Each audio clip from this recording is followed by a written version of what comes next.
मेरे पैर काम नहीं कर रहे थे और मैं घर जाना चाहती थी, लेकिन मैं जहाँ पर भी जाती मुझे सिर्फ अनजान रास्ते दिखाई दे रहे थे। Night had fallen in the dirty smelly allies with broken street lights. मुझे कुछ भी दिखाई नहीं दे रहा था। कभी कभी मैं लोगों से टकरा जा रही थी। मैं उनसे मदद मांगना चाहती थी, लेकिन वो मुझे देखकर डरावने तरीके से मुस्कुरा रहे थे। इसलिए मैं आगे बढ़ती गई। मुझे अपनी जिंदगी में कभी इतना डर नहीं लगा था। हाय, मेरा नाम लिंडा है और मैं 16 साल की हूँ। मुझे यकीन है आप खुद को असली जिंदगी से डिस्ट्रैक्ट करने के लिए मूवीज या टीवी सीरीज का सहारा लेते होंगे। आफ्टर ऑल, स्क्रीन पर दिखाई देने वाले इवेंट्स काफी ज्यादा एक्साइटिंग होते हैं, नहीं? लेकिन कुछ वक्त पहले मेरी जिंदगी में कुछ ऐसा हुआ था जो किसी फिल्म का प्लॉट बन सकता है। टू बी ऑनेस्ट, मेरी लाइफ अगर बोरिंग ही रहती तो ज्यादा अच्छा होता। इन सब की शुरुआत वैलेंटाइंस डे वाले दिन हुई थी। अपनी फ्रेंड्स की तरह मैं भी इसका बेसब्री से इंतजार कर रही थी। लंच ब्रेक के टाइम हम सब कैंटीन में आकर वैलेंटाइंस डिलीवरी बॉय का वेट करने लगे। जब वो हमारे पास आया तो उसने मेरी सारी फ्रेंड्स को पेपर हार्ट्स दिए। फिर मेरी बारी आने पर मैं उस लड़के को उम्मीद भरी नजरों से देखने लगी। उसने बैग में बहुत देर तक ढूंढा, कुछ डबल चेक किया और फिर फाइनली उसे मेरे लिए एक वैलेंटाइन मिला। I pressed it to my chest, hoping with whole heart that it was from Jack. लेकिन जैसे ही मैंने उसे खोला, मुझे रियलाइज हुआ कि वो मेरी स्कूल की तरफ से कॉन्सोलेशन वैलेंटाइन था। ये खासकर उनके लिए था जिन्हें कुछ नहीं मिला था। हमेशा ऐसा ही होता था। रिलेशनशिप्स के मामले में मैं हमेशा अनलकी रही थी। मेरी सारी फ्रेंड्स के बॉयफ्रेंड्स थे, लेकिन मैंने तो कभी किसी को किस भी नहीं किया था। ऐसा लगता था जैसे मुझ पर कोई कर्स है। लड़के मुझे बिल्कुल भी लाइक नहीं करते थे और ऊपर से जैक भी मुझे लाइक नहीं करता था। मैं पिछले 2 साल से उससे प्यार करती थी, जब से वो हमारे स्कूल आया था। उसका दिमाग हमेशा 7वें आसमान पर रहता था और वो बहुत सारे लोगों के साथ हैंग आउट भी नहीं करता था। मैं उसे बहुत चाहती थी। एंड यू नो व्हाट, एक दिन आखिर मेरी किस्मत खुल गई। जब मैं मैथ्स क्लास में आई तो मिस्टर जॉनसन ने अनाउंस किया कि हमारी बायोलॉजी टीचर बीमार है, इसलिए वो हमारी 2 क्लासेस लेंगे। वो मेरी और जैक की क्लास को एक साथ बढ़ाने वाले थे। उसके बाद जो हुआ उस पर आपको यकीन ही नहीं होगा। टीचर ने क्लासरूम में हमें सीट्स असाइन करनी शुरू की और मुझे जैक के बगल वाली सीट मिली। मैं वो मौका हाथ से जाने नहीं दे सकती थी, इसलिए पूरी क्लास के दौरान मैंने उससे बात करने की कोशिश की और उसे ज्यादा जानने की कोशिश की, लेकिन उसने बिल्कुल भी रिएक्ट नहीं किया। वो काफी रूखेपन से जवाब दे रहा था और उसने ज्यादातर टाइम मुझे इग्नोर ही किया। In the end I got tired of being clingy. उसी वक्त मैंने नोटिस किया कि जैक अपनी नोटबुक के पीछे किसी लड़की की ड्राइंग बना रहा था। मैंने चोरी से उसकी पिक्चर ले ली और शाम को घर पर उसे गूगल करना शुरू किया। उस मिस्टीरियस लड़की का नाम था एस्का लैंगली सोर्यू और वो इवेंजेलिन अनीमे की मेन कैरेक्टर्स में से एक थी। दिखने में वो किसी ऑर्डिनरी लड़की जैसी थी, लेकिन तभी मुझे याद आया कि जैक उसे कितने प्यार से निहार रहा था। और फिर मुझे एक आइडिया आया। एक हफ्ते बाद हमारे स्कूल में कॉस्ट्यूम कॉन्टेस्ट होने वाला था। उसमें मैंने एस्का जैसे लगने की पूरी कोशिश की। अनफॉर्चुनेटली वो कॉन्टेस्ट में नहीं जीत पाई, लेकिन वो इम्पोर्टेंट बिल्कुल नहीं था, क्योंकि मैंने अपना सबसे इम्पोर्टेंट गोल पूरा कर लिया था।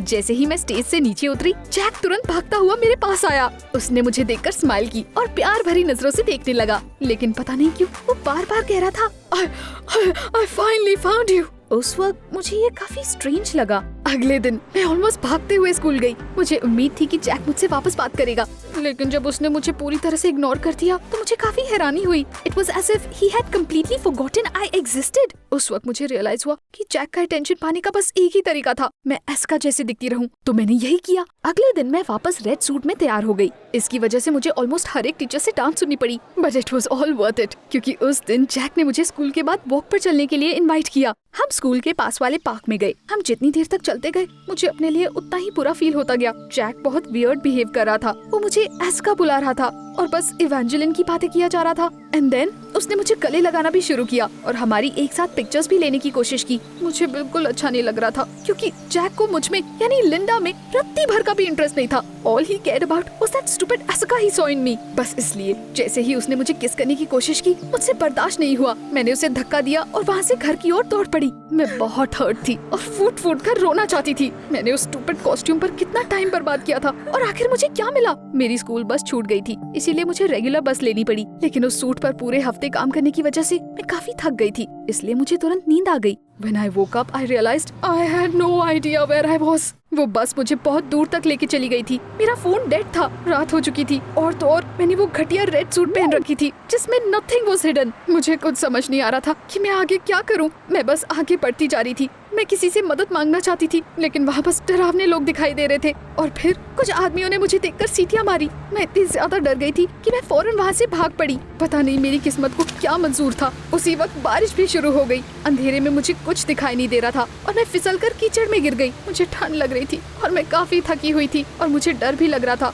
बस इसलिए जब एक लड़का मेरे पीछे पीछे आया मुझे कुछ पता नहीं चला। मैं बस फुटपाथ पर बैठकर रोना चाहती थी। Hey there you are baby, मैं तुम्हें कब से ढूंढ रहा था। मुझे पीछे से आवाज सुनाई पड़ी। मैंने जब हैरानी से मुड़कर देखा तो एक अनजान लड़का दिखाई दिया, लेकिन वो ऐसे एक्ट कर रहा था जैसे वो मुझे बहुत टाइम से जानता हो। मेरी गर्लफ्रेंड वापस खो गई। क्या आपको कोई हेल्प चाहिए? नहीं तो हम चलते हैं। He put his arms around me and started leading me away। और जो आदमी रास्ते में मुझे छेड़ रहे थे वो पीछे रह गए, क्योंकि शायद उन्हें ऐसा कुछ होने की उम्मीद नहीं थी। थोड़े आगे आने के बाद वो अजनबी मुझसे दूर हो गया। उसने अपना नाम ड्वाइट बताया और माफी मांगी। उसे समझ आ गया था कि मैं मुसीबत में हूँ और इसलिए उसने मेरे बॉयफ्रेंड होने का नाटक किया ताकि वो लोग मुझे अकेला छोड़ दे। जब मैंने उसे बताया कि मेरे साथ क्या हुआ तो उसने मुझे गर्म रखने के लिए अपनी जैकेट दे दी। उसने मुझे कॉल करने के लिए अपना फोन भी दिया और मेरे पेरेंट्स के आने तक मेरे साथ रुका रहा। कुछ घंटे बाद जब मैं बिस्तर पर लेटी थी तो उसने मेरे डैड को कॉल करके मेरा हालचाल भी पूछा। Dwight was my hero. जब मुझे सचमुच मदद की जरूरत थी तब वो मेरा रखवाला बनकर मुझे बचाने आ गया था। मुझे लगा मैं दोबारा कभी उससे नहीं मिलूंगी, लेकिन एक दिन अचानक उसने मुझे वॉक पर चलने के लिए इनवाइट किया। वाओ, क्या वो सचमुच मुझे लाइक करता था? ये बहुत स्ट्रेंज था। मैं चाहे कितनी भी तैयार हो जाऊं या कितना भी कोशिश कर लूं, स्कूल के लड़के मुझे कभी लाइक नहीं करते थे, लेकिन ड्वाइट वो सबसे अलग था। उस दिन भीगी हुई, बेतहाशा और बेकार दिखने के बावजूद वो मुझसे दूर नहीं भागा, इसलिए मैं तुरंत उससे मिलने के लिए तैयार हो गई। जैक तो उसके पैरों की धूल भी नहीं था। ड्वाइट खुश मिजाज था, बहुत हंसी मजाक करता था, हमेशा मुझसे तरह तरह के सवाल करता था। ये साफ था कि वो मुझ में इंटरेस्टेड था। हमने कुछ हफ्ते हैंग आउट किया और फिर डेटिंग स्टार्ट कर दी, लेकिन बात ये थी कि अनफॉर्चुनेटली ड्वाइट टाउन के दूसरे छोर पर रहता था, इसलिए हम हर वक्त एक दूसरे से नहीं मिल पाते थे, लेकिन फिर भी वो मुझे खुश रखता था। शुरू में मुझे हर दिन अपने डोर स्टेप पर फ्लावर्स मिलते थे। उसके बाद उसने मेरे लिए अच्छे अच्छे नोट्स छोड़ने शुरू किए। ये सब बहुत अच्छा लगता था मुझे, क्योंकि उस तरह मुझे हमेशा ऐसा लगता था कि वो हर वक्त मेरे करीब है। After another week, however, I realized that Dwight was going too far। सबसे पहले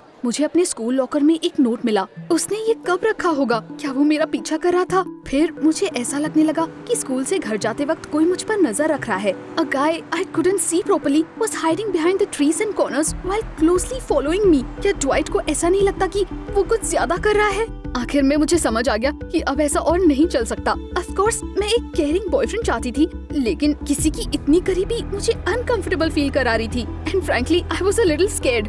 इसलिए मैंने ड्वाइट को कॉल करके बोल दिया कि हमें ब्रेकअप कर लेना चाहिए। मैं उससे कन्फेस नहीं करना चाहती थी कि आखिर उसने किया क्या, इसलिए मैंने फोन काट दिया। Even though it made me really sad। लेकिन पता है, उसके बावजूद उसने मुझे अकेला नहीं छोड़ा। मुझे अभी भी अपने दरवाजे पर फ्लावर्स मिलते रहते थे और मेरा लॉकर वो तो नोट से भरा पड़ा था। अब तो मुझे ऐसा लगने लगा था कि कोई मेरे कमरे में भी मुझ पर नजर रख रहा था। मैं ये सब सहन नहीं कर पा रही थी। मैंने वापस ड्वाइट को कॉल किया। लीव मी अलोन प्लीज, मैंने फोन पर चिल्लाकर कहा, लेकिन उसने कहा कि उसे मेरी बात समझ नहीं आ रही क्योंकि उसने कुछ गलत नहीं किया। और जब मैंने उसे फ्लावर्स और नोट्स के बारे में पूछा तो वो कंफ्यूज्ड हो गया, यानी वो सब ड्वाइट का काम नहीं था। अब मुझे सचमुच डर लग रहा था, कोई खतरनाक सरफिरा आशिक मेरा पीछा कर रहा था। अगले दिन जब मैं स्कूल गई, I was damn scared और मैं बार बार इधर उधर देखे जा रही थी, लेकिन फिर भी मुझे वो कहीं दिखाई नहीं दिया। और तभी अचानक जैक न जाने कहां से कूदकर मेरे सामने आ गया और उसने पूछा, Aska, why are you hiding? और उस वक्त वो काफी डरावना लग रहा था। तुमने मेरे फ्लावर्स फेंक दिए, ऐसा क्यों किया आस्का?